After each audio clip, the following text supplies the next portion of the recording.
I think one of the most important things is I want to have a coaching staff around me, mainly talking about obviously the O-line staff, but also a head coach. I want to be at a place where I feel like the coaches are going to stay.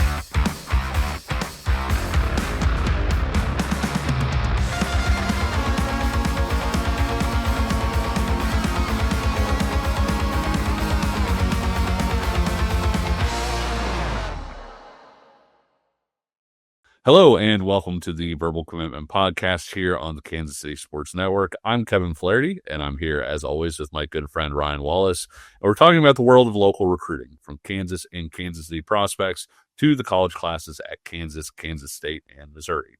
This should be a fun episode because not only will we have our promise list of the top 5 players in KCMO for 2027, we'll actually talk with one of those top players. I don't think I'm spoiling anything by saying this guy made the cut in 4-star St. Pious offensive lineman Kyler Kuhn. As always, if you like what you're hearing, comment below, tell your friends about us, subscribe, hit that like button, or leave us with a 5-star review wherever you get your podcasts, like Apple or Spotify. Speaking of which, we should be a little bit easier to find now on Apple or Spotify with our own specific audio channel through KCSN. So you have a consistent place to find us every week, listen to the show, and to help us continue to grow the show and get in front of more people like you. We'll put the link below in the description, and we'll put it on social media. Ryan, I went to Mexico for a week, and we said we would touch on any recruits who committed to local schools after I got back, and oh my gosh, look at Kansas State's commitment list. Let's fire up that alarm because Kansas State has added not 1, not 2, but 5 new commitments since the last time we shot. Tanner West, an athlete from Katy, Jordan in Texas, announced on June 1st, followed by 2 more Texans on June 2nd. Offensive tackles Keegan Collins of West Plains and Justin Morales of El Paso Franklin. 2 days later, Kansas State grabbed its quarterback for the class in Vandegrift signal caller Miles Chiadecki, with Kirksville, Missouri offensive lineman Bennett Frazier hopping in the boat today as we film on Wednesday, June 11th. Ryan, I don't know where you want to start with this group. Yeah, so Bennett obviously is not, for those of you that are watching, he's not part of the graphic. One, because, yes, it just happened the day that we're taping this. But B, I'll touch on Bennett here in a second. But, like, as the graphic says, there's some folks that, don't mess with Texas. K-State has decided to mess with Texas. To get 4 kids out of the state, I think says a lot, about their recruiting strategy. Obviously, KU went very heavy locally. K-State opted to go a different direction. And so far, at least it's panning out in some of the areas and positions that they were hoping to get some kids from out of state. What's interesting, though, Kevin, is 4 new commitments from the state of Texas, but 0 are actually from the DFW area. Yeah, they went out to West Texas. They went out to El Paso. They were in Austin. They're in the suburbs, deep suburbs at that, or rural suburbs at that, of Houston. So really interesting haul that they have here. Let me start real quick and go backwards. Bennett Frazier, the most recent one. Andrew Williams, his teammate out at Kirksville. That's a name that KU fans remember from last cycle. K-State fans remember. He ended up at BYU. Well, this is his younger teammate out at Kirksville, a guy that is a state champion in the discus, I think in class 4, just recently in the state of Missouri, just got paws for hands. I think he's got a real developmental upside. They really liked him a year ago. They were the first to offer under Connor Riley, and technically very sound. It's just, it's kind of Brock Heath all over again. Get this kid a little bit more weight on him and just let him go. Keegan Collins, tall, 6'6", great length, great athleticism, still a little raw, but they're going to teach him everything that he needs to know out of West Texas. Justin Morales is a kid that I kind of teased on a couple shows ago as being a guy that I was, as a K-State fan, you should really want, because he is like beast mode to the nth degree. I think he's the best full package offensive lineman that Kansas State has gotten a commitment from since Andrew Landgang.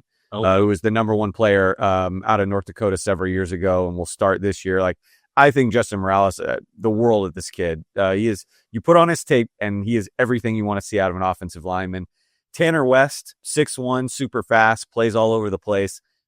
Kevin, I don't really know what he is. And I think K-State will figure that out once they get him on campus. It was just too many intangibles to pass up with him. And then Miles Teodecki is probably a kid that has all the accolades in the world and all the statistics. But I'm just going to be honest. There's a lot of things about him that are a little unorthodox. He's a lefty, and just some other things about his game that maybe I'm not as high on as some other folks. There's some people in Texas that watched him go through a state championship run that are absolutely convinced he's the real deal. I love all the moxie that he brings. He's definitely a guy that can play under the brightest lights and won't have a problem with it. So there are great things about him kind of under the helmet that I think obviously Matt Wells really liked. But definitely maybe some things that they'll probably want to polish a little bit. And again, Kevin, as we've talked about on the show before, good news is he's got a stable group of quarterbacks in front of him that, this shouldn't be the type of situation where Miles Teodecki is going to be asked to come in and play significant snaps anytime soon. He's got a lot of time to develop, as do I think a lot of the rest of these guys. But Justin Morales would be the one that I'm thinking he might get on the field sooner than later. Well, West Texas tough, right? Yes. As Texas Tech likes to say about those guys. Ryan, for those of you who don't know, obviously I covered recruiting down in the state of Texas for a while, and I've always felt like the places where there's still meat on the bone down there, don't go to Dallas-Fort Worth. Don't go into Houston itself. Yes, there's talent there, but you're battling for, tooth and nail for every guy that you get. I think there's still meat on the bone in Centex, when you're looking Waco, Austin, Pflugerville, all of those areas, even on down into San Antonio. I think there's still meat on the bone out in West Texas. I think East Texas was the sleeper place for a while, but so many people, it's like that restaurant that everybody finds out about, and then it stops being sort of a hip place because you can't get in anymore. East Texas is kind of like that now. I think West Texas is kind of what East Texas used to be. And so good on K-State going to those areas where you can find a lot of bang for your buck in Texas. Well, one more quick thing that I've been meaning to address too, that I think is interesting. I'm not trying to throw shade or anything. I just think this will be telling, I think, of K-State's from a scouting department is you look at the 4 guys that they got from the state of Texas. None of them had, A&M offers or Texas offer. But on top of that, Justin Morales is the only one that had Baylor and Texas Tech offers. None of them had Baylor, Texas Tech, and TCU, kind of the conglomerate Big 12 where you can go, oh, okay, the other kind of players at our level also really like these. So again, this is either, K-State just really being sold on kids, or maybe understanding that maybe getting some of those guys that have the TCU, Tech, Baylor offers are just harder to convince to leave the Lone Star State. So either way you want to dice it, I think you can look at this group and maybe in a couple years down the road really get an idea of, did K-State scouting department really win out, or maybe was there a reason that Texas Tech, Baylor, and TCU maybe were a little late or avoided altogether some of these guys. Again, time will tell. Missouri also added to its recruiting class with a pair of players. The Tigers have done an excellent job, I think you would agree, Ryan, evaluating and recruiting the wide receiver position over the last few years. Jabari Brady looks like a really nice get from Monarch in Florida.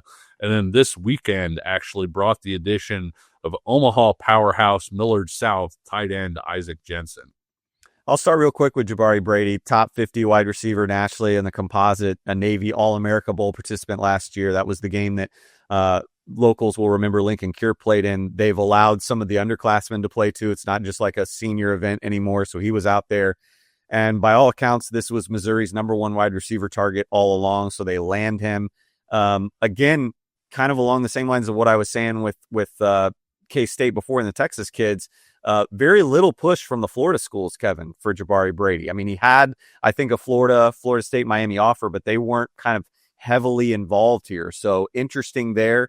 But yeah, big body, big catch radius when you put his film on. I mean, he's a guy that can go up top and grab it, but maybe not blazing speed. So, not kind of your Luther Burden and some of the guys that they've had in the past, but again, a big body that I think they've got to love that they can throw it up to. And then with Isaac Jensen, it's a really, really complete package tight end. Yeah. Every bit of 6'6", 230, top 50 tight end nationally. Visited Iowa State on an official. I think he was scheduled to go down to Texas A&M later this month. Sounds like that's not going to happen anymore. So Missouri solidifies that. The question, again, being from Omaha and a loaded Millard South team, is like, if Nebraska decides that they want to knock on that door a little bit harder than they have. I mean, I think they've offered, but, you know, their tight end kind of crop right now in 2026 is a little thin. I think they've got one target that they're still looking at, but if they strike out, if they come back to Isaac Jensen, is he listening? You know, you never know with some of the Nebraska guys, right, Kevin? But Isaac Jensen, soft hands, jump ball extraordinaire, just really well-rounded. And you love the fact, if you're Missouri, that, you know, at Millard South, he lines up just about everywhere. I've seen him in the backfield kind of as that H-back. They line him out wide as almost like a split wide receiver. And then he's used to playing inline too. So big get. I like that get for Missouri.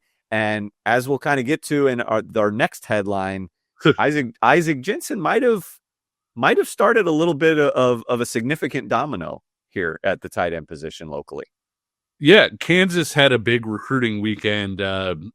Jayhawks have limited spots left, like we've talked about. This past recruiting weekend was basically about, hey, let's get all the commits in one place. Also get Ian Premer there, the number one ranked player in Kansas, and try and see if you can get him to eventually commit. The visit was the first of Premer's 4, with Iowa State, Notre Dame, and Kansas State each set to get their own turns.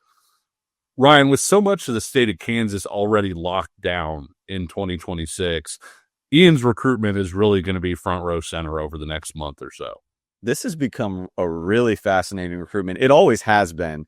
But now I think just the developments that we've seen in the last maybe week or two, I think has made this even more compelling, especially for our viewers right here. And I say that because I think Iowa State's very much still in it. Iowa State's always been kind of rumored to be among the top contenders here. But what Isaac Jensen just kind of started with Missouri is very interesting, because you have Isaac Jensen to Missouri. Now, one of Missouri's other targets at tight end is Evan Jacobson, who's an Iowa tight end. He has now decided that he's going to schedule an official visit with Iowa State, which is, again, just rather interesting, because Iowa State is a player for Ian Premer. They were a player for Isaac Jensen. And again, KU and K-State fans know this. You can take more than one tight end in a class. Sure. So it's not like these teams are now like Iowa State is. You should signal Evan Jacobson as we're moving on from Ian Premer. I don't think that's it. But you do kind of wonder maybe if they're starting to maybe smell something in the air a little bit to bring Evan Jacobson in, knowing that Ian Premer is still out there, because they are two very highly coveted, highly touted players in the recruiting business. So all that to say, Kevin, you know, the more this kind of gets through June, you start to wonder, haven't heard anything. You start to wonder, though, if maybe this is turning into the KU State battle that some people have kind of thought that it might head that way. But again, Iowa State has been very pesky here. But I'm starting to wonder, you know, the way that KU impressed him over the weekend from everything that we can tell, and the fact that, as we said on the show right here when he announced his visits, K-State getting that last visit, you start to maybe put the pieces together. Some dominoes are falling at his position elsewhere. It could make for a very, very compelling in-state rivalry kind of showdown here at the end of June. Maybe. Yeah, to your point, if Kansas winds up getting Ian Premer, I think he'll wind up being one of 3 tight ends in the Jayhawks class. Obviously, Ian very different than the other guys that Kansas is after. Let's get to player profiles real quick. Oh, wait, one more thing. Sorry, this is my fault. I keep forgetting things. Oh, you know, we talk a lot about the class that KU has put together. And if you get Ian Premer, that is the creme de la creme, right?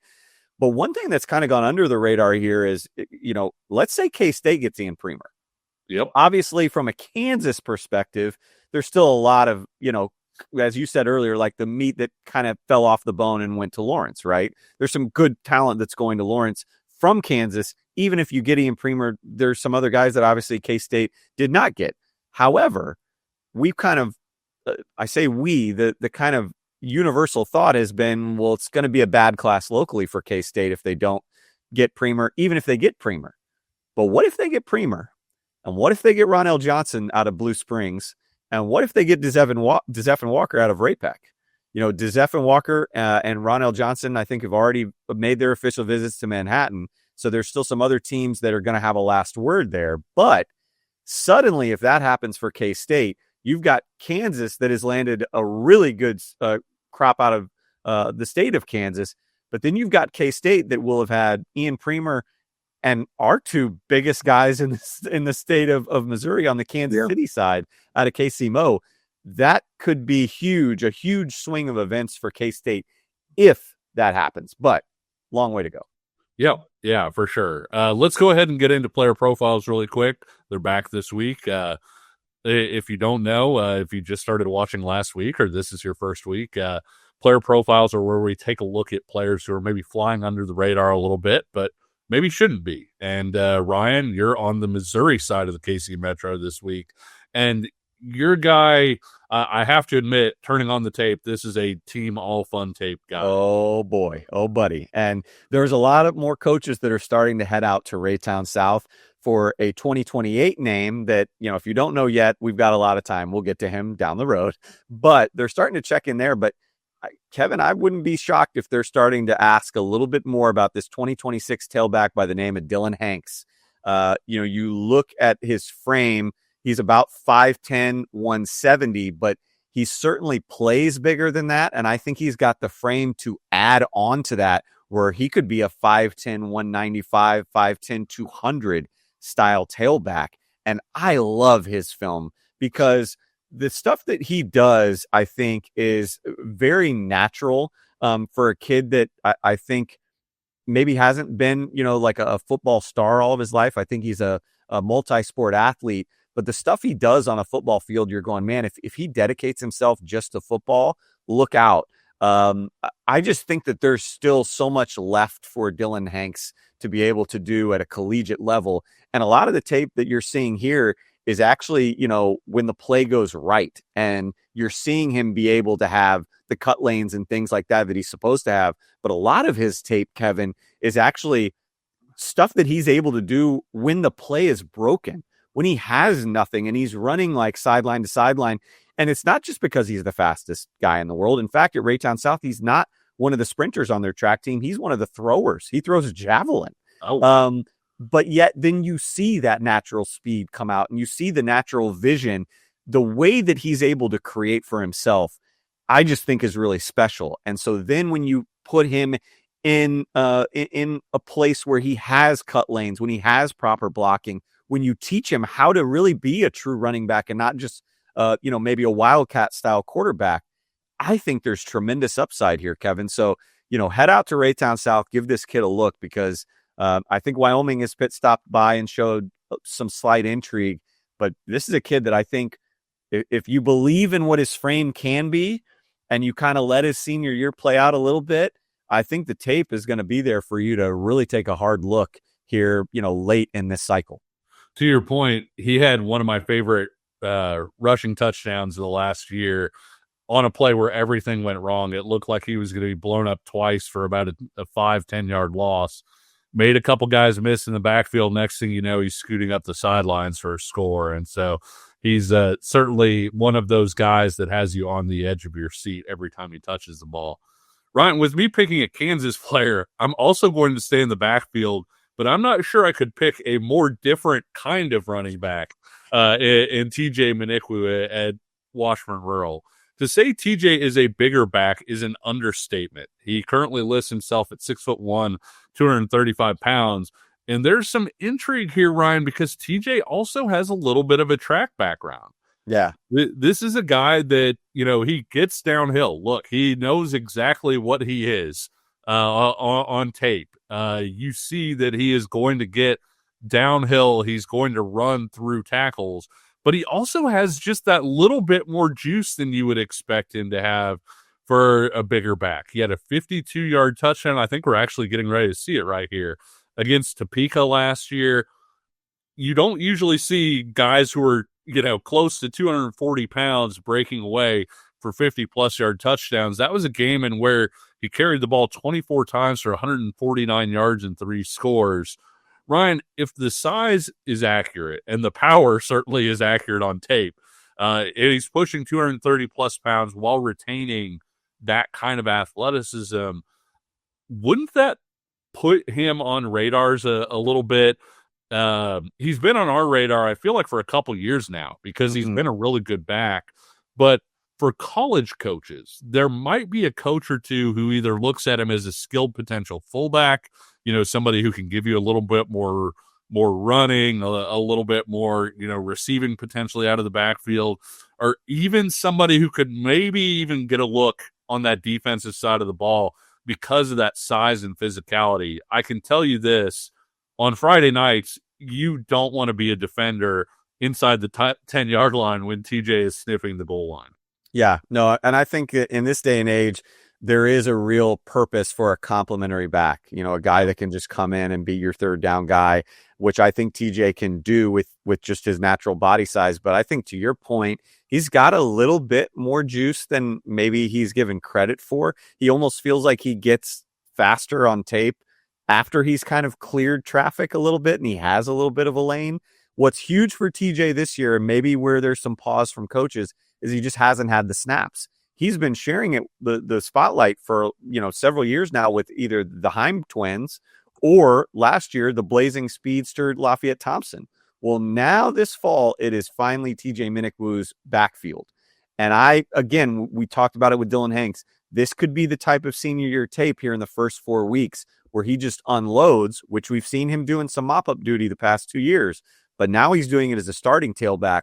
And maybe that's the thing that finally kind of puts him over the hump with some colleges that might be kind of on the verge, but maybe aren't ready to pull the trigger just quite yet.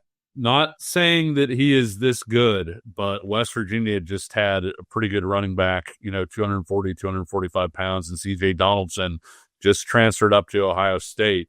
You see similar traits, I think, with TJ. Again, not saying that he is stylistically, but stylistically, exactly. There's a little bit that reminds you of Donaldson, who obviously was a very effective player, and you expect him to be an effective player at Ohio State as well. No doubt.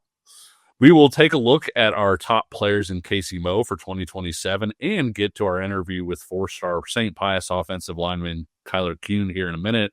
But first, I wanted to take a minute to talk about our new partnership with Tacos for Life.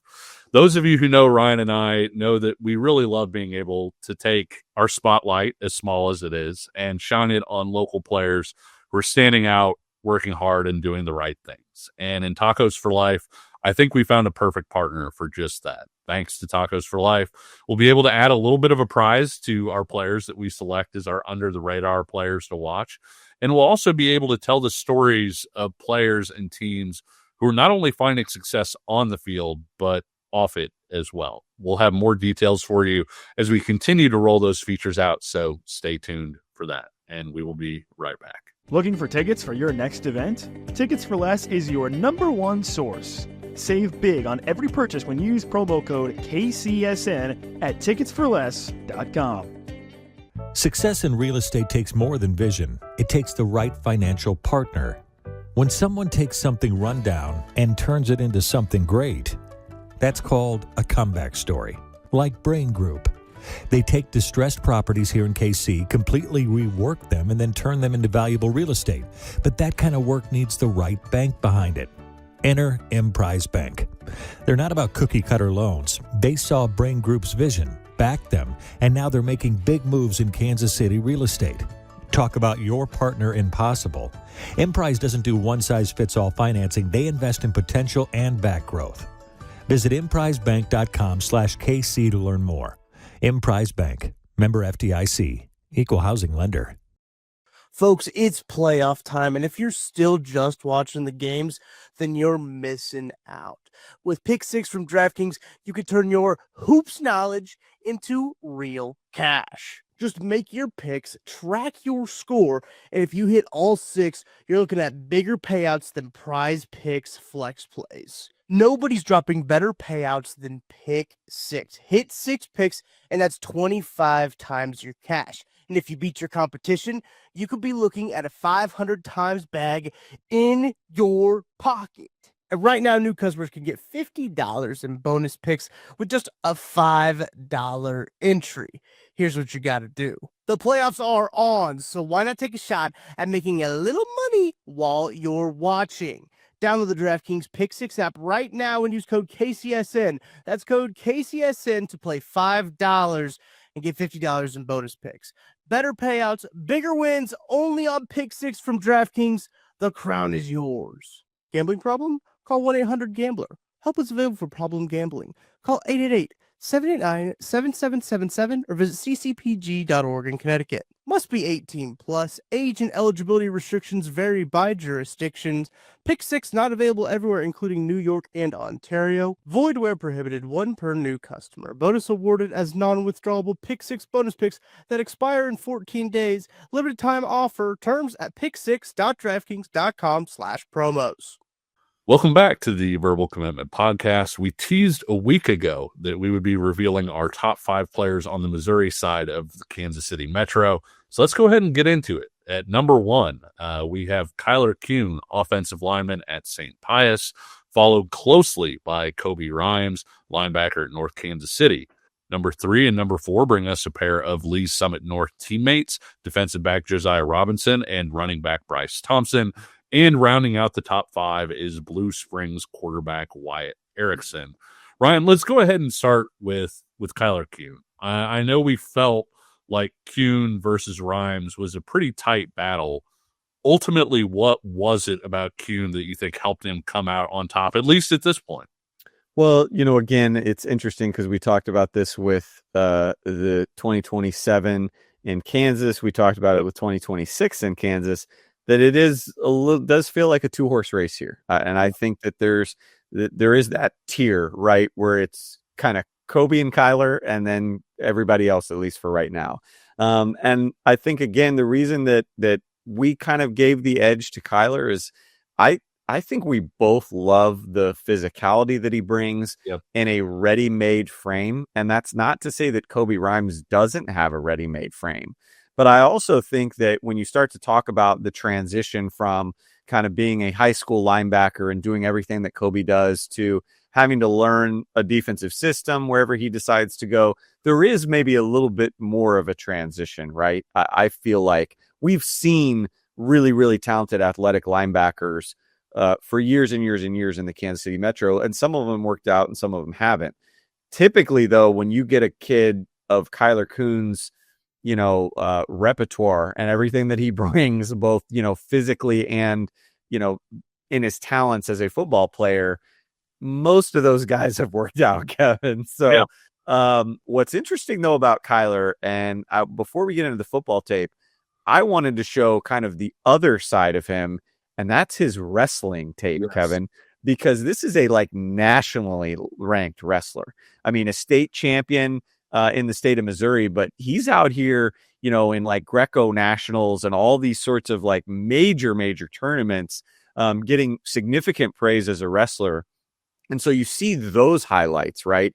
And I think that then when you put on the tape of his football, now you're seeing a guy who understands leverage, who understands the footwork.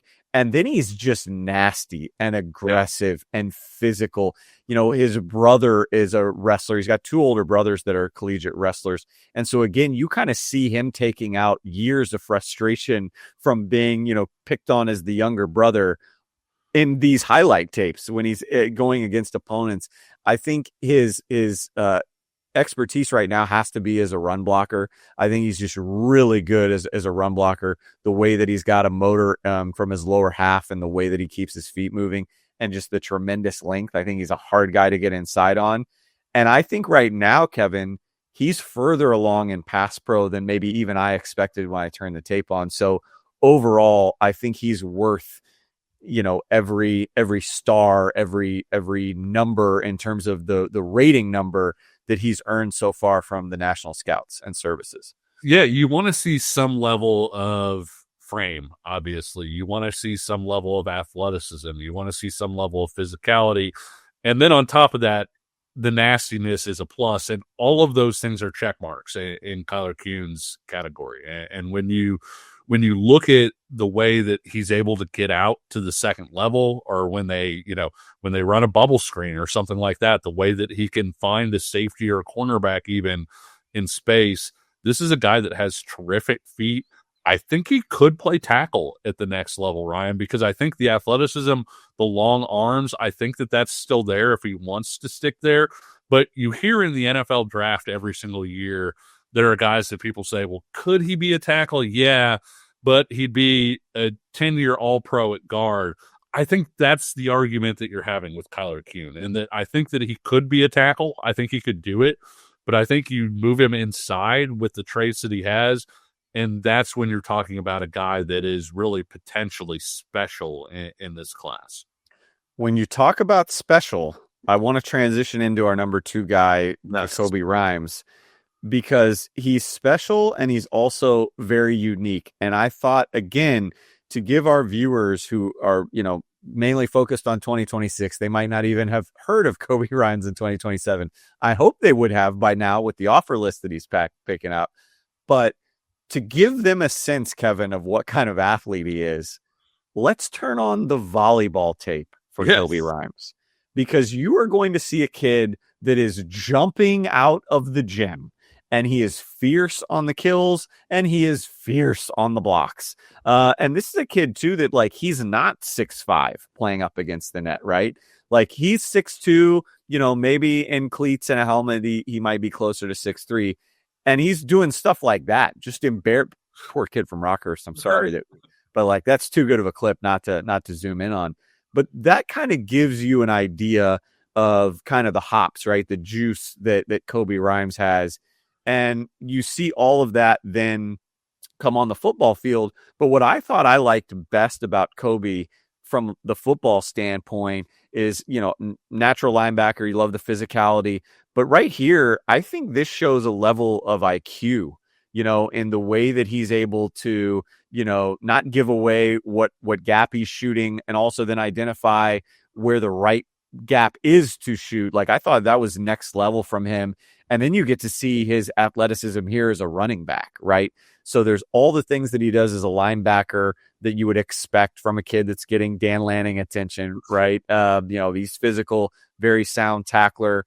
But then you get those traits of athleticism with him as a running back. But then again, what I thought really caught my attention, and why there was a little bit of debate between you and I in a healthy way between him and Kyler, was, I thought, the IQ. It was sensational from him. And again, he's not just always on the blitz. You're seeing him do a lot of different things at his size that you haven't really seen from a lot of linebackers. And I've talked to some other coaches that faced him this last year, Kevin. And I had one coach in particular from a Class 6 school that straight up told me he's been the best player in North Kansas City for 2 years now. And that would include, him getting some spot duty as a freshman. So he's the type of kid that can take over a game, and a really, really unique athlete.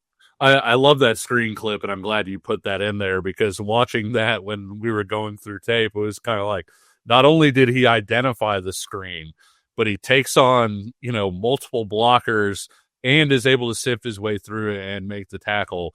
I think he's the complete package as a linebacker. When you look at the IQ, like you said, the speed and the ability to get sideline to sideline. When you look at studies of NFL draft guys, and guys like, from here's what they were in high school, here's where they wound up in the NFL draft, the position where 40 time actually makes the most impact, it's a linebacker. Mm-hmm. And I know that may surprise a lot of people. They're like, oh my gosh, like, it's not wide receiver or whatever else. But you think about it, in order to make the tackle, you got to get there. And I think that's something that Kobe is going to thrive on, because not only is he going to diagnose things really well and get to where he needs to be from a mental standpoint, he then has the athleticism to back that up and make plays sideline to sideline. He also arrives pretty angry, which is a fun trait for him to have.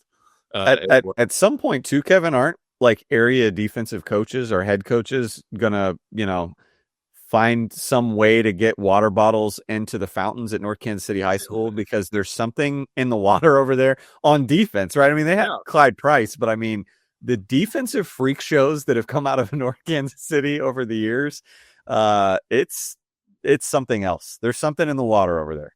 You mentioned the 2-horse race, and there was a little bit of a drop off from those 2 to number 3. We probably considered, I want to say, maybe 10, 12, 15 guys for 3, 4, 5. That's how tight maybe that group was.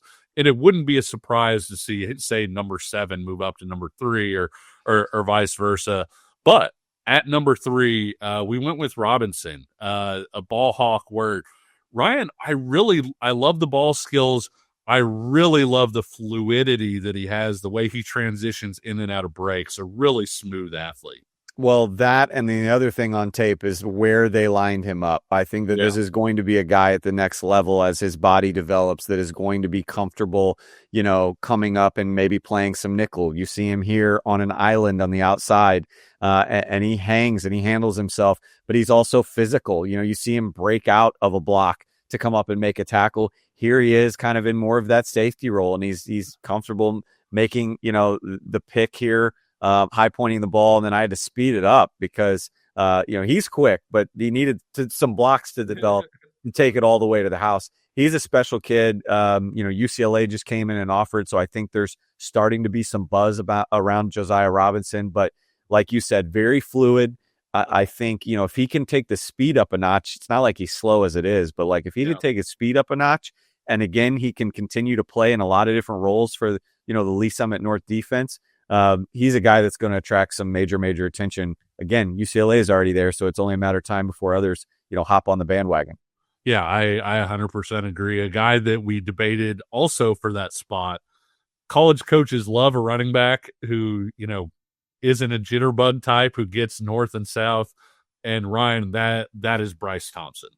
Yeah, and I mean, Thompson is obviously slight build, but the thing that caught me from his sophomore tape is for a undersized sophomore, this is a kid that many times is very comfortable putting his head down, putting his shoulder into some guys. But we loved the burst. When you and I were talking about Bryce, we loved the burst. I think what he's able to do, we talk about kind of in traffic in a phone booth, is really good. And then what I like too, and I had to throw these in, is some of the natural things you're able to see him do in his footwork from a recent KU elite camp and how he's developing here as a receiver. I think that is the one area for Bryce that, is going to kind of put him up a notch, right? Is we know he's quick. Jamar Mosey, when he was at UCF before he came back to Nebraska, offered Bryce while at UCF. I think it was early in Bryce's sophomore year. So the former head coach at Lee Summit North really believes in this kid. I think others will jump on that train as well. The more that, we're seeing him as a pass catcher, there's a little bit of that in his sophomore tape. I think the more that he can show that he's an all-purpose back will be for the better, because like I said, I think he's already a little bit more physical than you would expect. Yeah. He's got a little bit of juice in tight spaces. Now, if he can show that there's some wiggle and some hands to him as a pass catcher and a threatening receiver, now he becomes more of a complete package. I love the way that he can make a guy miss really quickly while keeping his pads square to the line of scrimmage. Mm-hmm. So it's one guy miss downhill. And like you said, the burst that he has along with that, if he pairs the ability to catch the football and he's able to really showcase that, I'm right there with you, because I think he is a guy that's maybe a little bit shorter. I think he's worked to fill out that frame in this offseason, and you may see even a little bit more power from him this season. Wouldn't surprise me at all if he's a guy that winds up getting up to 195, 200, being that kind of guy with that kind of burst, the ability to make guys look silly on pass routes. You add that in, and all of a sudden you're looking at a guy that could potentially be an every down back at the college level. 100%. Number 5 is a guy that we considered for that 5th spot and may have benefited from some fortuitous timing, because I was able to see Wyatt Erickson at Kansas football camp today. Ryan, he had a little more juice to that arm than maybe I thought going in. And I liked him before that because of the poise, the toughness, the accuracy, all kind of wrapped up in this 6'1", 200-pound package. Yeah, I mean, we talked about it, and again, to kind of peel back the curtain a little bit, there were a lot of names that we threw around at 5s. Some we were comfortable with, some we were a little bit more uncomfortable with. give it time. But Wyatt was one of the names that kind of hung around. And then you called me pretty quickly after watching him at KU's mega camp and just said, I think this is our guy at 5. And I wasn't going to argue with it because, again, we really liked the tape as a sophomore. Yeah. And I think you see a kid that, so often is in situations like this where he's under duress and yet he stays poised for a sophomore. You see there, like the way that he takes the lick, stands strong, and still connects with his receiver. So much, I think, of his sophomore tape is under duress. When he's able to have a clean pocket like this and deliver, it's on the money. It's there. And, to your point, now we're starting to see a little bit more of the offseason progress in terms of his strength, the arm strength as a thrower and the pop that's coming off the ball. I look at a kid with Wyatt that, you're seeing patience and you're seeing him go through reads as a sophomore and he's under duress, and yet his tape is still really good. That's only going to improve as a junior.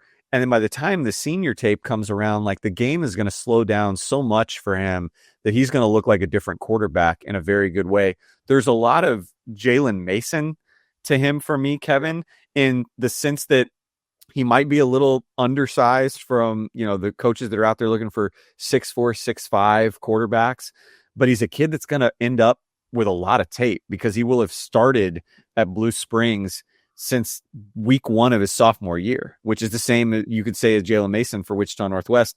And Jalen then became the level of when we saw him as a freshman and sophomore, we thought there's a lot to this kid.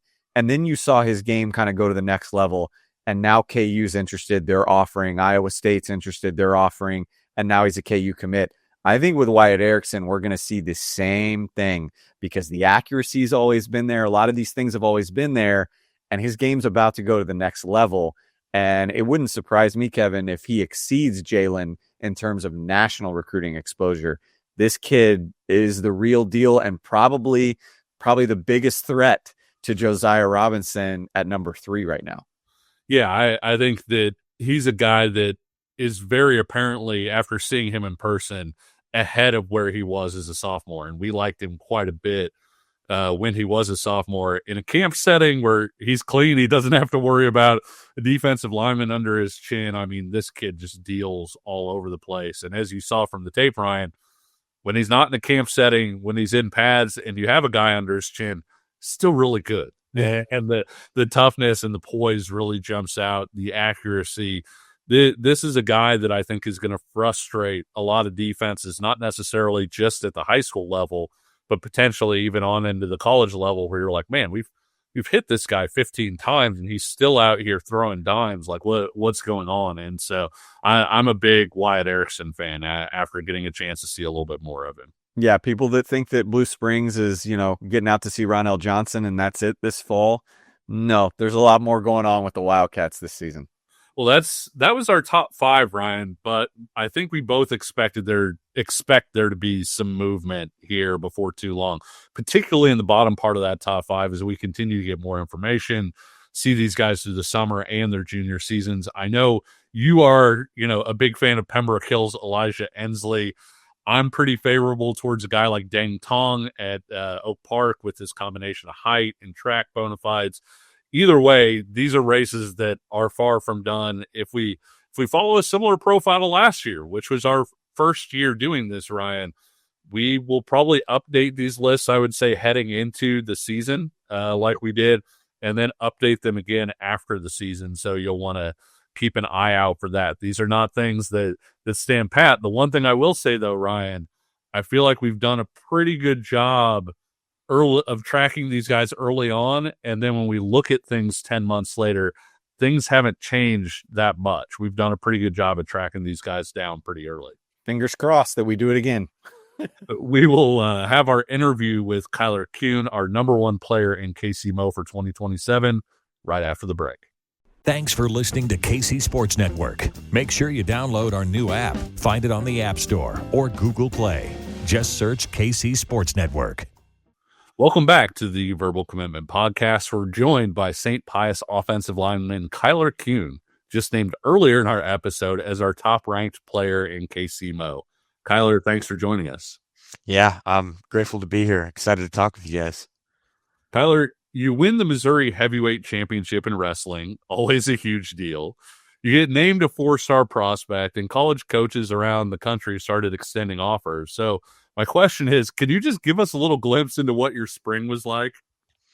Yeah, it was definitely a lot of just going to places, I guess. All these new schools that I hadn't had any previous communication with, I was trying to establish a relationship with them. So it was just a lot of going to different places and meeting new people. Kyler, I'm curious to know, like, was there ever a point when maybe you were thinking maybe it'll be collegiate wrestling that'll be my path, or did you always kind of have your sights set on, football being first with wrestling being kind of a plan B that you're still obviously very good at, but more football oriented first? Yeah, honestly, I don't want to completely rule out wrestling right now. Obviously, I'd say football is a priority, but I don't know wherever uh my plan that God has for me, wherever that takes me. We always seem to ask multi-sport guys how that sport helps them in football, and I am interested to hear how wrestling helps you in football. But does football also help you in wrestling a little bit? Yeah, I think they both have their benefits towards each other. Wrestling, footwork, it's all footwork, and it's really important to have footwork as an O lineman, and you can't be a good wrestler without footwork. So I think that goes both ways too. Like I notice, like when I'm firing off the ball, I think that I have great footwork because of wrestling and the work I put in the wrestling room. Correct me if I'm wrong, but you have two older brothers that will be collegiate wrestlers here come next season. I think you have an older brother that just will be at Air Force, right, for his freshman year coming up on the wrestling team there. But how much is your toughness, what we see on the football field, and in the weight room, the product of having two older brothers that I'm sure, having WrestleMania in the living room and stuff from a young age, you were probably getting beat up on, right? Yeah, I definitely took some butt whoopings in the basement, but I think that made me all the better for it. No doubt. Has the recruiting attention, has it surprised you at all? I know that sounds like a little bit of a weird question, but it happened like so rapidly. It felt like where there were schools that you were talking to, but then all of a sudden, you become a national prospect, and all of a sudden, I'm guessing your DMs and text messages just kind of blew up. Yeah, it all seemed kind of sudden, but it's been a great process so far. Yeah. With Coach Simone, did he kind of warn you that this might be happening? Like, hey, your phone is about to blow up, your life's about to change, that sort of thing, or have you guys kind of been navigating these waters just again, kind of as it's all hit? I kind of think he knew because his son, Jay Ross, he's gone through this whole process before. So I think Simone knew. He was trying to keep me humble and didn't directly tell me that, but I'm pretty sure he kind of knew. Kyler, I'm a little bit curious because it seems like the recruiting sites list you as an interior offensive guy, but you're a good athlete. You have a 6'8" wingspan. You play tackle at Pious. Have coaches recruiting you, have they all talked to you about moving inside, or have there been some coaches that have maybe left things open to you staying at tackle? Um, there's been a few that haven't directly told me where they're seeing me as, but then I've also had multiple people tell me, like Rayola told me he sees me as a guard, and then Yep. Arnett tells me he sees me anywhere on the interior offensive line. But there's also coaches that they haven't directly told me where they see me. Right now, Kyler, what would you say is kind of the strength of your football game? And, what is something that you've heard either from coaches who've stopped by Pious on campus or some of the campus visits that you've done this offseason? What's maybe one thing that you really know you want to focus and try to improve on going into your junior season? I'd say my best strength is my footwork, and that comes from wrestling, like I talked about earlier. But something I feel like I need to improve on is my kick step, because I feel like it's just unnatural how I have it right now. But and I'll go through like bumps. Like I'll be good at it this week, and then next week it'll just feel so unnatural. So I definitely need to find a groove with my kick steps, both at a tackle position and then interior line, because those are different types of sets. But yeah. A lot of guys that are as big as you are, they struggle to get to the second and third levels. And when you guys throw, bubble screens and get out on the outside, I feel like one of your strengths on tape is not only are you able to get out there, but you're able to block a much smaller defender in space. Is that something that you work on a lot? Is that something that you feel like is a strength of your game? Yeah, I'd say so. And we work on that a lot in practice. And my offensive coordinator, Coach Half, he makes it really easy. He makes simple offense and has simple rules for the O-line. So like you always know where you're going, and he makes it easy on the front side. You can deuce to the linebacker. Double to the linebacker. That's our code name for it. But yeah, he makes it really simple for us. Kyler, when you start taking, more of these game day visits and stuff in the fall, right? Because it seems like junior season is when stuff naturally becomes a little bit more serious in the recruiting world. What are the things that you're taking mental notes on? What are the things that you and your family are starting to kind of write down in terms of checklists for the things that you want out of a program and from a university? To me, at least, I think one of the most important things is I want to have a coaching staff around me, mainly talking about obviously the O-line staff, but also a head coach. I want to be at a place where I feel like the coaches are going to stay, and that the coaches like their job that they have, and that they see themselves staying at. Because I want to be at a place where I see myself staying at for 4 years, and then I want to have people around me that also will be there with me for all 4 years. How many offers do you have at this point? Can you just kind of run us through sort of who all has offered? And I know it's been quite the list since the spring and everything. Yeah. Okay. I'll try to name them off. Right. Penn State, Wisconsin, Nebraska, Iowa, Iowa State, KU, K-State, Mizzou, Arkansas, Oklahoma, Arizona State, Air Force, Toledo, and Missouri State. I feel like I'm missing one in there. Probably an obvious one, but Iowa or Iowa State. I can't remember if you said it. It's been Iowa and Iowa. Okay. both, yeah. Are there, out of those schools, is there anybody that's standing out? I get that it's early days, but is there anybody that either has been recruiting you longer, is recruiting you harder, or that's kind of standing out to you? I mean, like every time I go to a place, I'm like, oh yeah, this is my favorite, and then I go see another place, and I think it's just recency bias for me, but I don't know, they're all great schools, so yeah. Kansas City, we've talked about on the show, especially KC Mo, it feels like is such a melting pot in terms of, the teams that you grow up kind of rooting for. One house there might be, a KU neighbor, one house might have K-State, plenty of Missouri. Is there a push kind of around the neighborhood and Pious for you to stay home? And I'm just curious, maybe in your own household, did you grow up maybe watching a team more than another? Yeah, there's never really been a big Division I college that my family's been fans of, because my dad went to he played football at Fort Hays State, and then my mom went to school at UCM. So we've never really had been big fans of a school, but I've always loved just watching college football. But then also there's a lot of people around me that have they're huge fans of whatever school, and I'll definitely hear it from them, their pitch to me about the school. But yeah. When we interviewed Mason Wright for the show, one of the things that he talked about was you guys have some pretty big expectations at Pious this year. What are those expectations? And also, can you maybe throw in a player or two that people need to keep an eye on that they haven't been at this point?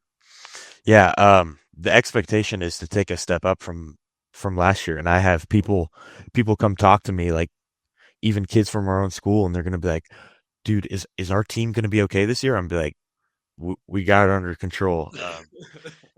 Um, like the expectation is to take a step up, and we will have a young team. Like we lost a lot of seniors last year, but I think we have a team that will be better than last year. And the expectation is to win a state championship. And then someone that people need to look out for, I think, is Jake Nichols. He's a young quarterback. He was a freshman last year. He got his time in on JV, and he'll be working in on varsity this year. So It's all right. Yep. Already a name that we have on our growing 2028 I'm sure. spreadsheet for sure. Chase Brookings was another kid out at Pious that has really impressed us this offseason. I'll wrap it up on my side with this, Kyler, kind of sticking with Pious and high school talk here.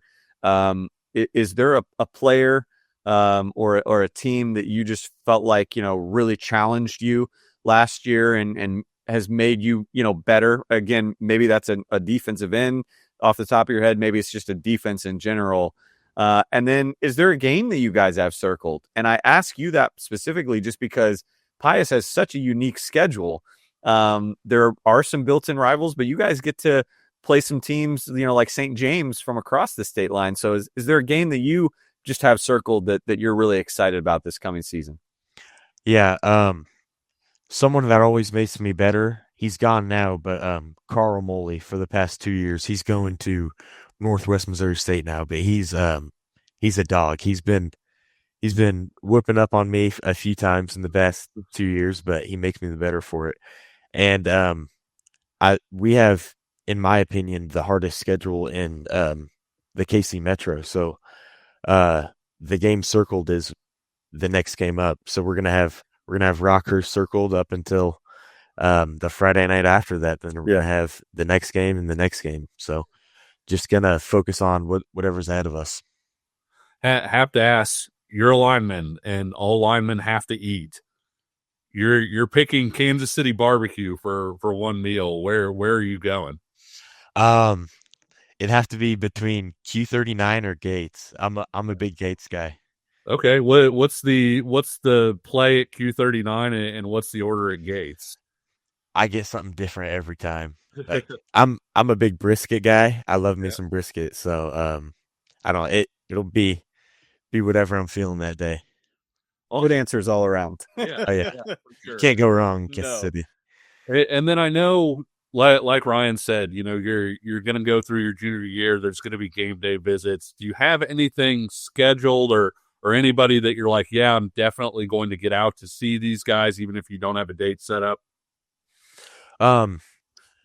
I really have nothing scheduled yet, but there's definitely places that I want to go to that I haven't even got a chance to go meet any of the coaches in person. Like I want to go to Penn State and I want to go meet the staff over there, whether that's a game day visit or just an unofficial on my own, or also Arizona State. Like I haven't got to meet any of those guys in person. So yeah. Okay. A lot of time still left to do that. So that's the good news.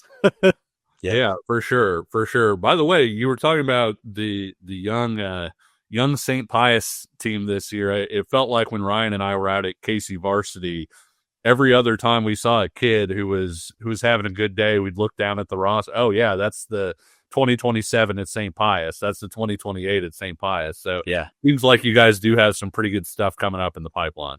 Yes, sir.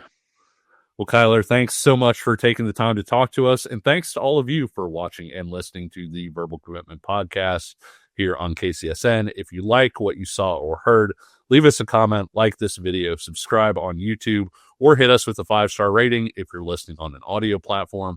If you are listening on an audio platform, find us at our new home on Apple or Spotify. Link down below in the description. And until next time, we'll see you on the trail, and take care.